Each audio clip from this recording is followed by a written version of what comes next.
Real மேட்ரிட கிட்டத்தட்ட rebuild பண்ணியிருக்காங்க. புதிய head Kotecha the special one José Mourinho வந்திருக்காரு. கூடவே நல்ல ஸ்டார் சைனிங்கும் பண்ணியிருக்காங்க.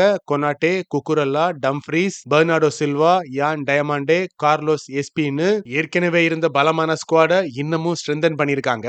ஜோசே மொரினியோட ஸ்பெஷாலிட்டியே தரமான டிஃபென்ஸோட டெட்லி கவுண்டர் அட்டாக் தான். பால் ஆப்போனன்ட் கிட்ட தான் இருக்கும். ஆனா ரிகவர் பண்ண 5-6 செகண்ட்லயே கவுண்டர் அட்டாக்ல கோல் அடிக்கிறதுக்கு அடுத்த போஸ்ட் கிட்ட போயிடுவாங்க. இதே தான் போன தடவை ரியல் மேட்ரிட்டுக்கு வந்தப்ப ஃபாலோ பண்ணியிருந்தாரு. இங்கிலாந்து, இத்தாலியில எல்லாம் லோ பிளாக்ல நல்ல டிஃபென்சிவ் ஸ்ட்ரக்சர் தான். இதே பாணியில 2004-5 சீசன்ல செல்சி ஹெட் கோச்சா இருந்தப்ப 38 மேட்சஸ் கொண்ட ஒரு ஃபுல் பிரீமியர் லீக் சீசன்ல வெறும் 15 கோல்ஸ் மட்டுமே விட்டு கொடுத்து ஒரு சீசன்ல கம்மியான கோல் கன்சீட் பண்ண உலக சாதனையும் படைச்சாங்க.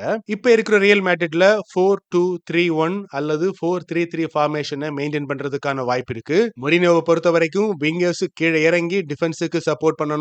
மின்னல் மாதிரி பறக்கிற வினிஷியஸ், எம்பாப்பேயோட ஸ்பீடை பயன்படுத்தி கவுண்டர் அட்டாக் பண்றதுதான் இவரோட பிளானா இருக்கும். புதுசா வந்த 6 சைனிங்க பத்தி பார்த்தா மொரினியோவுக்கு பிசிக்கல் பவர் இருக்கிற பிளேயர் மேல எப்பவுமே ஒரு ஈடுபாடு உண்டு. அதனாலதான் லிவர்பூல்ல இருந்து இப்ராஹிமே கொனாட்டேவை கொண்டு வந்திருக்காரு. ஏரியல் டுவல்ஸ்லயும் பிசிக்கல் டேக்லிங்லயும் தலைவன் கில்லாடி. ஏற்கனவே இருக்கிற ருடிகர் கூட சேர்ந்து சைனா வால் மாதிரி நிப்பாங்க. கொனாட்டேவுக்கு பதிலா வில்லியம் சலீபாவை கொண்டு வரதுக்கான ஆப்ஷன் இருந்தாலும் மொரினியோட ஸ்டைலும் கொனாட்டேவோட பிசிக்கல் பவரும் 100% செட் ஆகும். அடுத்து மார்க் குக்குரல்லா அக்ரெசிவா டிஃபெண்ட் பண்ணுவாரு. இவருக்கு பதிலா அட்டாக்கிங் இன்னும் பெஸ்டா பண்ண முடியும்ன்றதுக்காக அல்போன்சோ டேவிஸை கன்சிடர் பண்ணியிருந்தாங்க.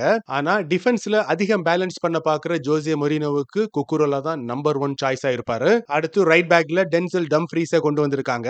இவரு பாக்ஸ் டு பாக்ஸ் கண்ணா பின்னான்னு ஓடிட்டே இருப்பாரு. பிசிக்கல் ஸ்ட்ரென்த்ல வேற ரகம். ஏற்கனவே பாசிங்லயும் அட்டாக்கிங்லயும் மாசு காட்டுற ட்ரெண்ட் அலெக்சாண்டர் அர்னால்ட் இருக்கும்போது டம்ஃப்ரீஸ் தேவையானு தோணலாம். இன்னமும் வேகமா அட்டாக் பண்ற மாதிரி ஜெரேமி ஃப்ரிம்பாங்க கொண்டு வந்திருக்கலாம்ன்ற விமர்சனமும் இருந்துச்சு. சோ இந்த பொசிஷன்ல நல்ல ஃபைட் இருக்கும். டம்ஃப்ரீஸையும் ட்ரெண்டையும் ஜோசே மொரினியோ எப்படி யூஸ் பண்ண போறாருன்னு பொறுத்து இருந்து தான் பார்க்கணும். அடுத்தது பெர்னார்டோ சில்வா, மான்செஸ்டர் சிட்டில இருந்து வந்த வேர்ல்டு கிளாஸ் பிளே மேக்கர். பால அவரோட கண்ட்ரோல்ல வச்சிருக்கிறதுல கில்லாடி. ஆனா மொரினியோட சிஸ்டத்துக்கு செட் ஆவாருன்னு கேட்டா கொஸ்டின் மார்க் தான். டெக்னிக்கலா பெர்னார்டோ சில்வா மாஸ்டரா இருந்தாலும் ஜோசே மொரினியோட ஸ்டைலை பொறுத்த வரைக்கும் மிட்ஃபீல்ட்ல நல்ல எனர்ஜி வேணும், பிசிக்காலிட்டி வேணும், கூடவே கவுண்டர் அட்டாக்கிங்கும் பண்ணணும். சோ இந்த சிஸ்டத்துக்கு ரோட்ரி அல்லது யாவோ நேவஸ் பெட்டர் ஆப்ஷனா இருந்திருக்கலாம். அடுத்தது ரைட் விங்ல யான் டியமாண்டே. 19 வயசு தான் ஆகுது. மின்னல் வேகத்துல பறப்பாரு. 1 vs 1 ட்ரிபிளிங்ல அசாத்தியமான திறமை உண்டு. டிஃபென்சிவ் ஒர்க் ரேட் ரொம்ப அதிகமா இருக்கிறதுனால ஜோசே மொரினியோட சிஸ்டத்துக்கு சூப்பரா செட் ஆவாரு. இவரை விட்டா இன்னொரு பெட்டர் ஆப்ஷன் இருக்கிற மாதிரி தெரியல.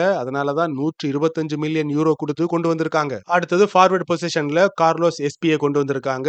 இவரு ஒரு டார்கெட் மேன் ஸ்ட்ரைக்கர். நல்ல பிசிக்கல் ஸ்ட்ரென்த்தோட 6 feet 4 inch ஹைட் இருக்கிறதுனால ஏரியல் எபிலிட்டியும் இருக்கும். லாங் பால்ஸுக்கும் செட் பீஸுக்கும் சூப்பரா செட் ஆவாரு. எம்பாப்பையும் கிட்டத்தட்ட இதே பொசிஷன்ல ஆடுறதுனால இவரை லேட் சூப்பர் சப்பா யூஸ் பண்றதுக்கான வாய்ப்பு இருக்கு. இப்ப இருக்கிற ரியல் மேட்ரிட் பிளேயர்ஸ் பாத்தீங்கன்னா Kylian Mbappe, Vinicius Junior, Antonio Rudiger, Federico வால்வெர்தேக்கு ஸ்பாட் கன்ஃபார்ம். ட்ரெண்ட் கூட கிட்டத்தட்ட கன்ஃபார்ம் தான். பெர்னார்டோ சில்வா வந்திருக்கிறதுனால அர்தா குலருக்கான வாய்ப்பு கம்மியாகலாம். போதாதுன்னு பிராஹிம் டயாஸும் இருக்காரு. எம்பாப்பையும் எஸ்பியும் இருக்கிறதுனால என்ரிக்குக்கான வாய்ப்பும் கம்மி தான். ஏற்கனவே லயோனுக்கு 6 மாசம் லோன்ல போனவரு திரும்பி வந்திருக்காரு. இவரை எப்படி யூஸ் பண்ண போறாருன்னு பொறுத்திருந்து தான் பார்க்கணும். இதே பொசிஷன்ல ஆடுற ரோட்ரிகோவுக்கான வாய்ப்பும் கம்மியாக சான்ஸ் இருக்கு. ஆனா டாக்டிக்ஸ்ல ஏதாவது சின்ன சேஞ்சஸ் கொண்டு வரும்போது அந்த பிளெக்சிபிலிட்டிக்காக மொரினியோ மேபி இவரை பயன்படுத்தலாம். குக்குரல்லா வந்ததுனால ஃபெர்லாண்ட் மெண்டிக்கான வாய்ப்பு ரொம்ப ரொம்ப கம்மி தான். மொத்தத்துல சீனியர் என்ற முறையில அதிகம் சம்பளம் வாங்குறது மட்டும் இல்லாம அடிக்கடி இன்ஜுரி ஆகிற டேவிட் அலாபாவை ரிலீஸ் பண்ணலாம். மொரினியோட சிஸ்டத்துக்கு செட் ஆகாத டானி சிபாலாஸையும் ரிலீஸ் பண்றது பெட்டர். கூடவே பேக்கப்புக்காக ஒரு யங் சென்டர் பேக்கை கொண்டு வரது நல்ல ஆப்ஷன் ஆயிருக்கும். காஸ்டர்லோ, லுக்கேபா மாதிரியான பிளேயரை கொண்டு வரலாம். மறுபக்கம் டோனி க்ரூஸ் போன பிறகு மிட்ஃபீல்ட கண்ட்ரோல் பண்றதுக்கு ஒரு ஆங்கர் இல்லாம இருக்கிற ரியல் மேட்ரிட்ல